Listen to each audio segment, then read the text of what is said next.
Hello. Today I'm doing a review of 3 different shows: Supergirl episode 18 of season 1, The Flash season 2 episode 17, and Arrow season 4 episode 17. I wanted to do a review after I watched each show each day this week, but I didn't get a chance to, so I'm doing them all at once. I'm going to try to make this a little quick so we're not sitting here for an hour talking about all these shows. First and foremost, we finally got the Flash and Supergirl crossover that we knew was coming and people were asking for. But anyway, to my opinion, this episode of Supergirl called World's Finest, it was great. I like the Flash crossover with Supergirl's world. You know, the Flash is a lot brighter and has a lighter tone than Arrow and Legends of Tomorrow. Not to say that it's just always bright and sunny in every episode. There are some dark toned episodes, but overall the show has a really light tone, and that's good. I actually like that when you're dealing with superheroes. I do like some of the dark tone stuff that's really good for Batman, and I would say Arrow the way they do on the show. But sometimes it's good to see some things done in the daytime or just a lighter tone period with everything. So Barry enters into Supergirl's world, even has a part in the episode where he's explaining the multiverse. It really felt good seeing him in Supergirl. It fits really good. It fits perfectly almost. I mean, the Flash was on Arrow, episodes of the Arrow, and Arrow was on Flash. I have to say I like better when Arrow's on episodes of the Flash, because it's still very much a Flash show.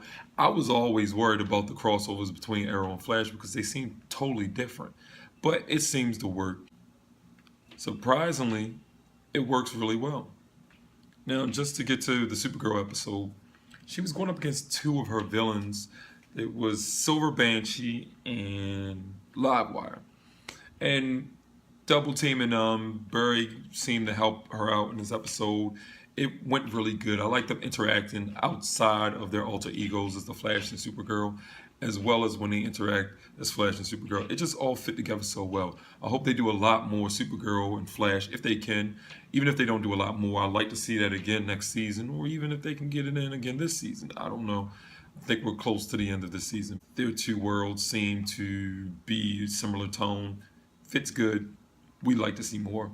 Everybody would. Supergirl's a really good show. I didn't know if I would like it or not. I mean, you never really know with any of these shows, and I don't know how excited I was for it. But I was going to watch it anyway. I was going to check it out anyway. I got into it pretty late. I would have to say around episode 5 or so. And I want to go back and watch the rest of the episodes. But it's pretty good so far. I really like it. The action on there is really good. The special effects are top-notch, just like in The Flash. They do a brilliant job with these TV shows. Supergirl's doing phenomenal. I would say it's up there with The Flash. I really liked Arrow when it premiered. Season 1 was, I guess, my favorite season. I really loved the flashbacks from season 1. They were terrific. Flashbacks in season 2 were pretty good too. I would like to see a little lighter tone in Arrow, because I hear Green Arrow in the comics, he was kind of like a smartass, or he talked a lot, trash talker.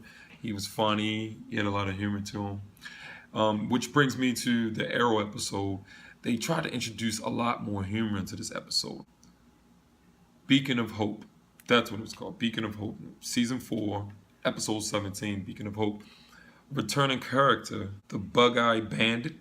She can control bees. These little mechanical bees. It's a cool power when you think about it. It is. And they come together to form this villain. I've heard a lot of people saying it looks like Yellow Jacket, or a version of Yellow Jacket. But she was okay. Okay, not a big addition to the show. One of the things about that Arrow episode was Curtis.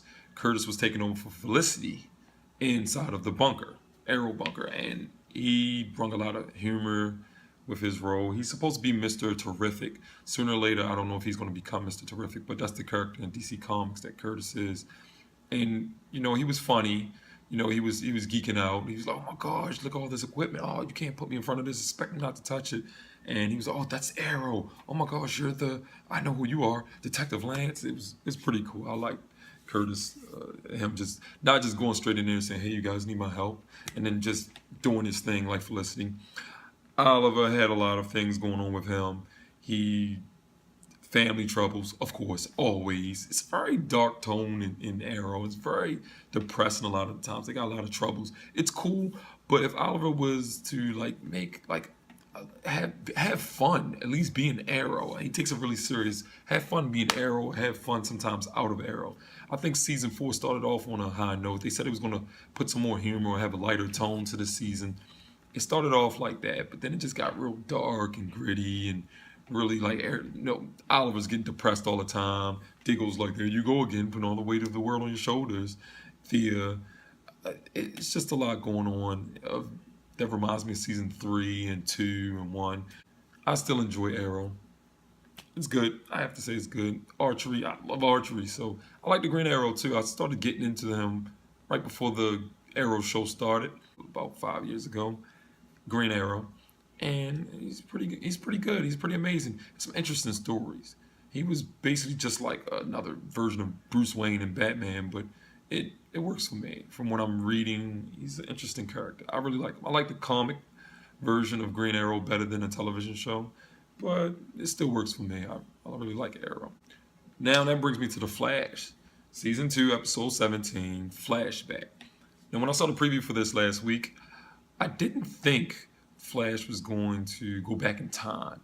It was funny. I don't know why. Just a quick preview. He went back in time and he tried to knock himself out. He wanted to learn how to get faster to stop Zoom. So he wanted to ask Wells, who was really the reverse Flash from the future, disguised as Wells. So he went all the way back to the first season of Flash when he was taking on a villain named Pied Piper. And I think his last name was Hartley or something like that. And he stopped himself. Well, he tried to. He was going to take himself out with a tranquilizer and take his past self's place to get to Wells to try to figure out if Wells could help him get faster. But it didn't go so good. Barry took himself behind a wall in the middle of his fight with the Pied Piper, and he's about to give him the tranquilizer. His past self is like, oh, no, you don't. He's fast. You should have done it right away. So they do this little fight scene. It was pretty good seeing Barry versus Barry. Future Barry ends up giving him tranquilizer. He has 6 hours. So within that time, he tries to convince everybody he's the same Barry from their time. It doesn't work well. Reverse Flash is too smart for that, and I knew that was what's going to happen. He knocks him out, handcuffs him to something that he can vibrate out of, phase through. It's funny, but he's just too smart for that. So he's trying to figure out, why are you here? What are you doing? You're up to something. You don't just want to get faster. But in the midst of all that happening, a time wraith came, like a ghost who's searching for somebody messing up time or traveling through time too much. And it looked like one of the Dementors from Harry Potter, which I believe Cisco referenced to in the show. We all love Cisco. He's trying to find Barry, get rid of Barry. But Barry from the past, where he's currently at, wakes up because it took longer than 6 hours for him to convince Wells, you need to help me or we're all doomed. Barry wakes up. He shows up at Star Labs. Everybody's like, who's the real Barry? Then he decides, you got to help me. There's a time wave coming. It was a good episode. I say it was a good episode because I like to see the Reverse Flash as Wells again. That was great. Barry went back in time and he just was trying to hurry up and get his formula, and he knew he was going to change some stuff. So when he gets back to his present time, things were going to be different. It turns out Pied Piper helped them stop the time wraith from getting to them. I don't know if he was looking for just to take everybody out or any elements that was going to change in the future, like things that were going to change or people that were going to change when Barry goes back to the future. I guess he was trying to take them out too, because he chased Cat, Cisco, and Hartley into the cell. Pied Piper helped him get rid of the time wraith, especially when he tried to stop Barry from getting to the future and, present day Barry. Then Barry goes back to the future with some information from the Reverse Flash disguised as Wells. It's complicated and it's kind of hard to say without having to think about it. But he gets back to the future. Some stuff is different. Seems the guy who was the Pied Piper, Hartley, he is now a good guy, helping everybody at Star Labs. And Barry's like, oh, great, look at that. And everybody wanted to know, what happened, Barry? You went back, you came back, what's going on? And he's just sitting there like, oh, what other surprises do I have in store? Overall, the episode was pretty good. It was classic Flash material for the show. It was a good episode. It wasn't bad at all. Might have had some stuff here and there that didn't make sense, but it was overall good. These shows DC is doing are great, and I love them. I like watching them. Who cares about what happened with Batman vs Superman? It was Batman vs Superman. Go see the movie. We are comic fans. We all should see them, or else we're not going to get any more Batman Superman movies, at least for a while. I mean, I'm pretty sure they're going to do more sequels because the movie brought in $500 million. Anyway, back to these shows. These shows was great. I advise everyone check them out. What were some of your favorite moments from each one of these shows?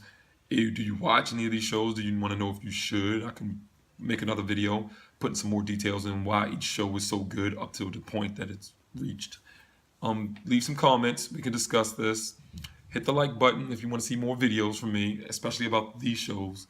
And subscribe. I've got videos of all kinds coming up and on my page. We'll see you next time.